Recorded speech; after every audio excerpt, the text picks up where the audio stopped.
Welcome to Notebook Nuggets. Today we're diving deep into the ideas in the Millionaire Fastlane by MJ DeMarco. Yeah, this one definitely stirs the pot. It really does. Forget the slow and steady path. This book throws a real curveball, at the traditional thinking of just working your life away until your 60s or 70s. Mm-hmm. We're going to unpack DeMarco's alternative, his, potentially much faster route to wealth, while you still got the energy to actually enjoy it. And what's interesting right off the bat, I think, is despite the maybe audacious title, he isn't really peddling some overnight success fantasy. It's more like a different system. Exactly. He's outlining what he believes is a fundamentally different and, more accelerated approach to building wealth. Right. So DeMarco, he became a self-made millionaire by 31, right, after feeling completely stuck at 26. And he lays out these three distinct financial roads he sees people taking: the sidewalk, the slow lane, and the fast lane. Okay, so let's unpack each of these. Starting with the sidewalk, maybe picture someone just sort of strolling down a sidewalk with no real destination, financially speaking. That's a good way to put it. The sidewalk, in DeMarco's view, it's marked by a lack of any serious financial plan. All right. People here are focused on immediate gratification, often spending everything they earn, and sometimes more. Which leads to debt. Exactly, leading to a pile of debt. The emphasis isn't on building assets, but maybe on projecting an image of wealth, looking rich. Right. It's that impulse buy, the expensive phone financed with, high interest, the constant chasing of the next trendy thing.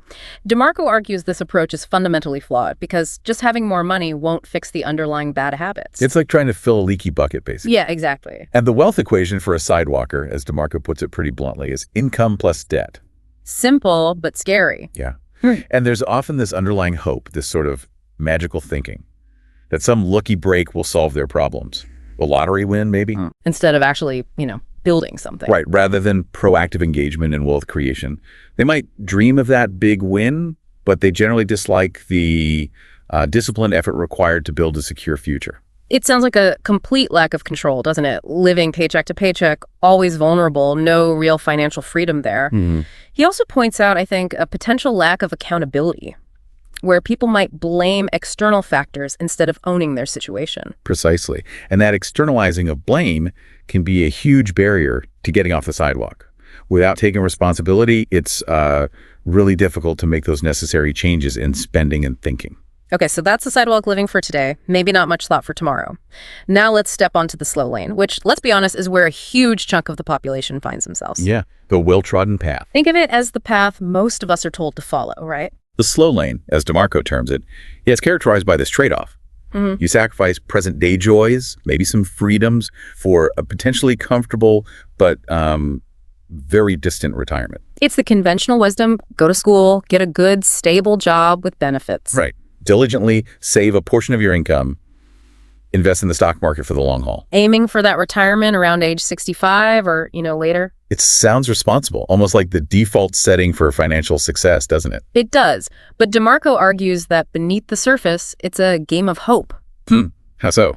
Well, you're hoping your job stays stable for decades, hoping the stock market performs consistently well over that same long period, and maybe most crucially, hoping you live long enough and are healthy enough to actually enjoy the rewards way down the line. That's a really interesting point, the inherent lack of significant control and leverage.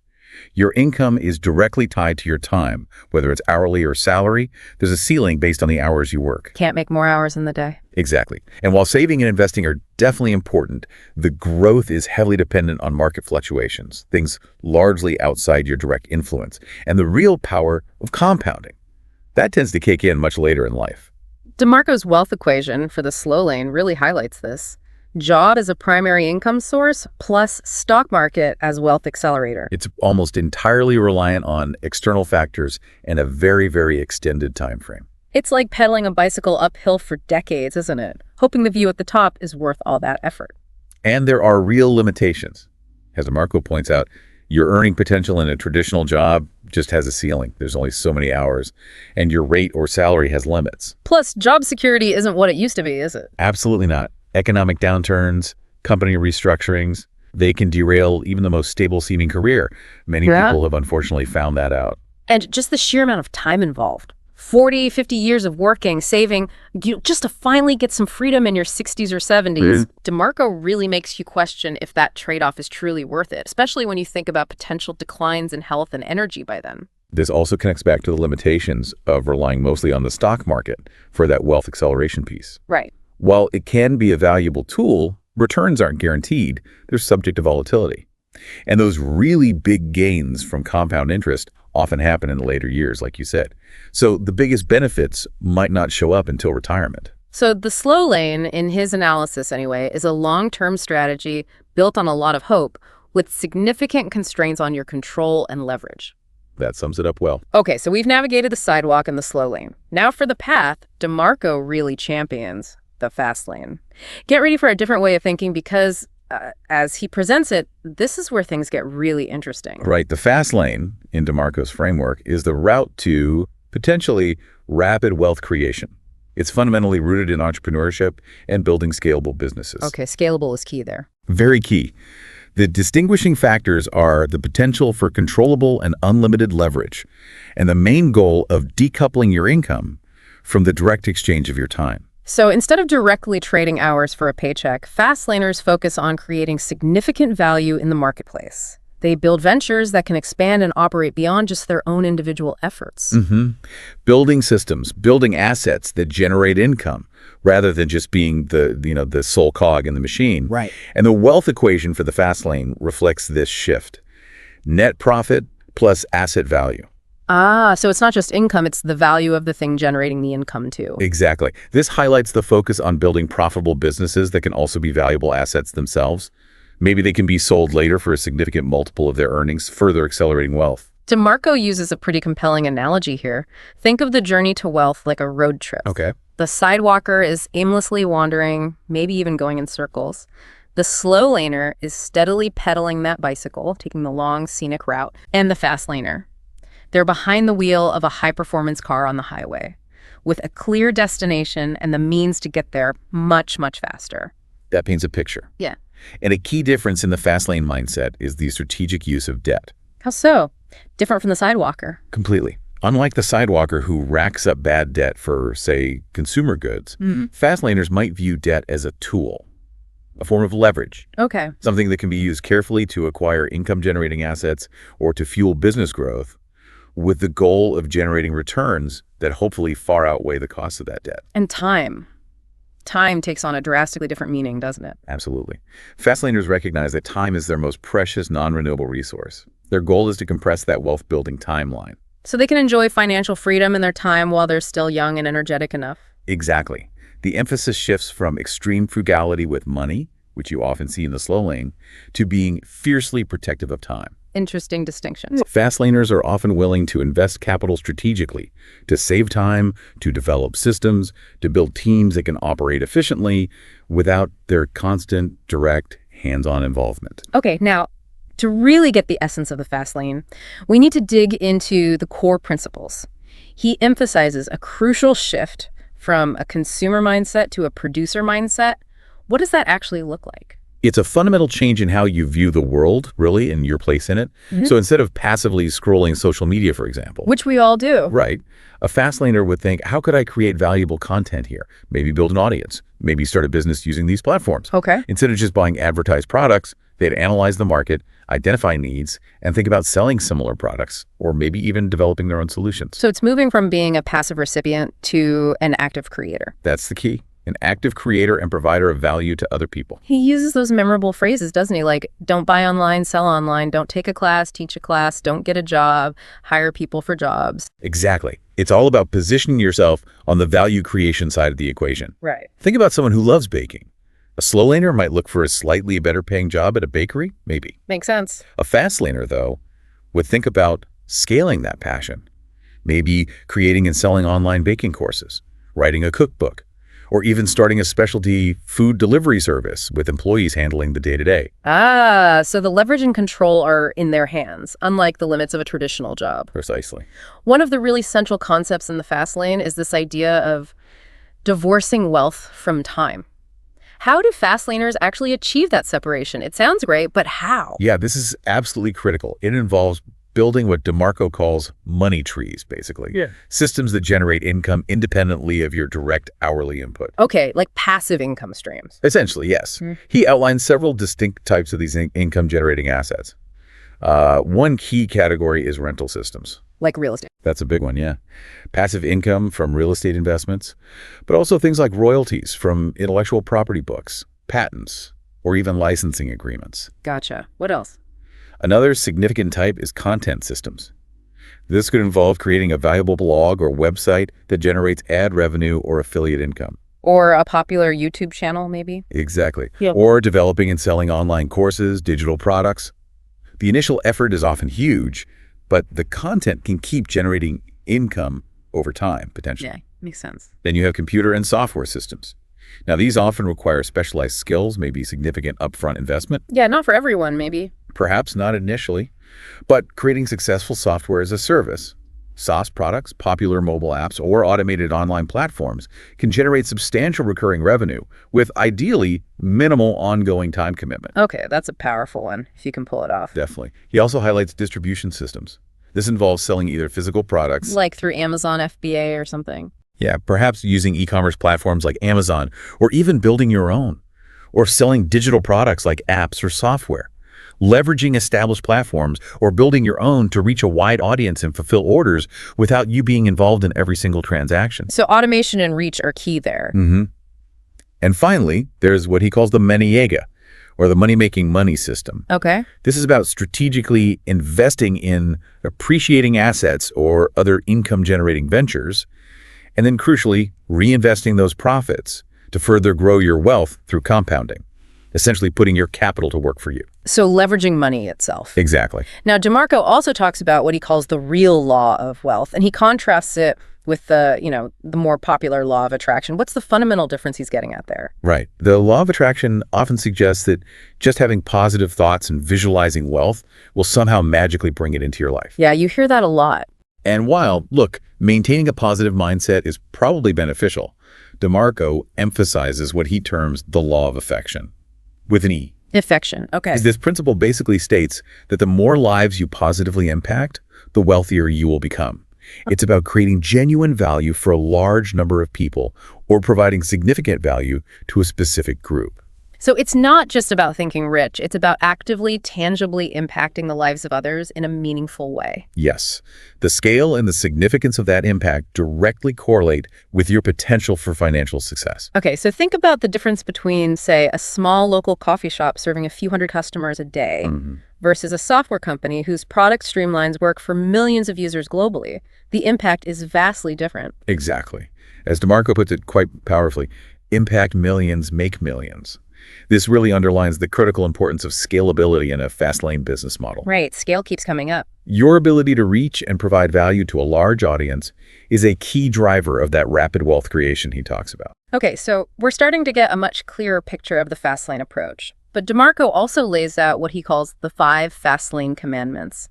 These sound like the practical pillars, the rules of the road for this Fastlane idea. They really are. They underpin the whole philosophy. Let's break those down, starting with the commandment of need. Okay, the commandment of need. This emphasizes that the fundamental reason for any successful business to exist is to solve a genuine problem or fulfill a significant need in the marketplace. Not just something you think is cool. Precisely. DeMarco argues that many aspiring entrepreneurs stumble because they focus too heavily on their own passions or what they want to do, rather than identifying and addressing what customers actually need or desire and are willing to pay for. So it's a direct challenge to that often repeated advice, do what you love and the money will follow. DeMarco seems pretty skeptical about that. He is, yeah. He views that advice as often misleading. While passion can definitely be a powerful motivator, sure, and give you the drive to overcome hurdles, the market ultimately doesn't care about your personal passions unless they intersect with solving a tangible need or desire that people will actually pay for. A thriving Fastlane business starts by finding those pain points, service gaps, unfulfilled wants, intense cravings in the market, and then building effective solutions. That makes perfect sense. You know, you could be incredibly passionate about collecting antique buttons, but if there isn't a big enough market for antique button appraisal services, it's probably not going to be a high-growth Fastlane business. Unlikely, yeah. Okay, what's the second commandment? The commandment of entry. This principle looks at how easy or difficult it is to actually get into a particular business or market. Okay. DeMarco contends that businesses with very low barriers to entry, things that are super easy to start, often face intense competition. Just floods of people doing the same thing. Right. Makes it really hard to make substantial money or keep any kind of edge. Exactly. Think of those online business models that are constantly advertised as, quick and easy to start with, hardly any money down. You see them everywhere. Because they're so accessible, the market often gets totally saturated. Competitors everywhere driving down prices, making it a real struggle to stand out and generate significant profits. It becomes a race to the bottom, really. Okay, so low entry barriers can actually be a bad sign sometimes. Conversely, yeah. Higher barriers to entry, maybe needing specialized knowledge, significant startup capital, strong relationships, proprietary tech that can create a more defensible position, less crowded. So the difficulty itself becomes an advantage. The very difficulty in entering the market can actually be a significant competitive advantage, yes. Okay, commandment number 3 is control. What's the core message here? Control is about owning and having direct influence over your business and its key operational parts. If you're heavily reliant on, say, external platforms, suppliers, or other entities that can just change their rules or terms or pricing whenever they want. You're vulnerable. You're inherently vulnerable, yeah. DeMarco uses the analogy of being the driver of your own car versus being a hitchhiker. The hitchhiker is at the mercy of someone else's route and schedule. Fastlaners strive to be the drivers of their own economic destiny. So relying solely on Facebook for all your customers or being completely dependent on Amazon for all your sales, that could be incredibly risky. Potentially, yes, because you're not in full control. Changes in their algorithms, their policies, their fees could drastically and negatively impact your business almost overnight. Seen that happen. Absolutely. So while strategically leveraging existing platforms and partnerships can definitely be part of a broader strategy, the main goal for a Fastlane business should be to maintain as much direct control over its core functions, its customer relationships, and its revenue streams as possible. Got it. Commandment 4 is scale. We touched on this, but how does a Fastlaner prioritize scalability? Scale is fundamentally about your business's capacity to sell to a large number of customers or to provide high-value solutions that have a broad reach. Unlike, say, a traditional local brick-and-mortar shop with built-in geographical limits, a truly scalable Fastlane business model often has the potential to reach regional, national, or even global markets. Especially using the internet now. Particularly by leveraging the power and reach of the internet and digital technologies, yes. Think about the difference between running a single physical bookstore in one town versus creating and selling an ebook that can be downloaded by potentially millions worldwide. Exactly. The potential for scale with a digital product, for instance, is exponentially greater. And this ties back to that law of affection again. Directly. The more individuals you can provide value to, the greater your potential for wealth accumulation. Scalability lets you amplify your impact and, as a result, your financial returns. Okay, makes sense. And the final commandment, number 5, is time. This seems like a recurring theme, maybe the central theme. It really is. The commandment of time emphasizes the critical importance of ultimately detaching your business's income generation from your direct personal time input. Getting away from trading hours for dollars. That's the essence. The overarching goal is to build systems, processes, teams that can operate and generate revenue even when you are not actively working in the business. Oh. This is the core of creating those passive or semi-passive income streams. So instead of being limited by the number of hours in your day that you can personally bill or work, you're focused on creating assets and systems that work for you, maybe 24/7. Right. Offering, say, one-on-one consulting is directly tied to your time. Creating a comprehensive online course that can be sold repeatedly to tons of students isn't limited in the same way. Big difference. Correct. The ultimate aim of a mature Fastlane business, according to DeMarco, is to achieve that fundamental separation between your personal time and the income your business generates. That allows for greater personal freedom, flexibility, and the ability to scale further without being constrained by your individual capacity. Okay, so to sort of wrap up the core argument, the Fastlane isn't some magic bullet or quick fix. Definitely not. It's a strategic, often demanding approach. It's centered on entrepreneurial thinking, building these scalable, value-producing businesses, setting up robust systems that can operate independently, all guided by these 5 crucial commandments: need, entry, control, scale, and time. Absolutely. Yeah. And it demands a significant, often uncomfortable shift in mindset. A willingness to embrace calculated risks, learn from failures which will happen, and a relentless dedication to execution. It's not easy. No, It's about transitioning from being primarily a consumer to becoming a proactive producer of significant value in the marketplace. And really understanding that true accelerated wealth often comes from positively impacting the lives of others, either on a large scale or with profound impact. And it certainly throws down the gauntlet to that conventional get-rich-slow narrative, doesn't it? It really does. It compels you to critically examine the trade-offs in these different financial paths and to think about actively designing your own journey toward financial freedom rather than just passively hoping it shows up decades from now. What's truly thought-provoking about DeMarco's framework, I think, is that it provides a completely different lens to view wealth creation through. It moves away from ideas of luck or just waiting and instead focuses on understanding and strategically applying these fundamental business principles. This deep dive has hopefully given everyone a solid grasp of the core concepts in the Millionaire Fastlane. If these ideas have sparked your curiosity, maybe challenged your thinking about wealth, Which they probably have. we strongly encourage you to delve deeper into the book itself. There's really a wealth of additional detail, lots of real-world examples, nuances that can further illuminate DeMarco's often contrarian but definitely compelling approach. And this raises a crucial question, really, for you listening. What stands out most to you about these very different financial roads, the sidewalk, the slow lane, the fast lane? Which path, if any, do you currently see yourself on?